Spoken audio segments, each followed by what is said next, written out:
The proposed measure in South Carolina would allow patients to register with the state to get the drug for chronic or debilitating medical conditions, seizures, muscle spasms, and severe pain.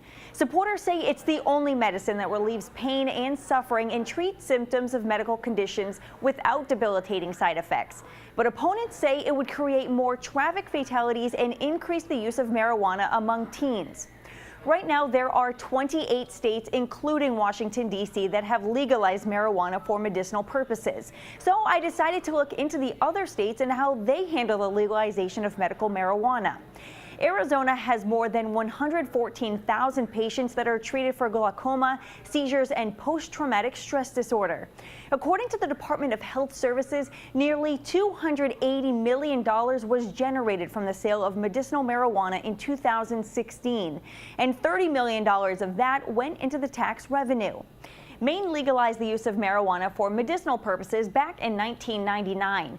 The Department of Health and Human Services says 35,000 certificates have been printed for qualified patients, but that number could include duplicates and replacement certificates.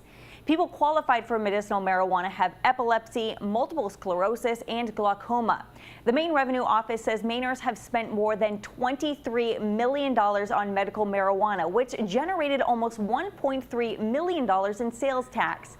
Carmen Hansen with the National Conference of State Legislatures in Colorado says it is up to each state to determine what qualifications are needed for medicinal use. She says people will have to have an exam to determine if they are qualified.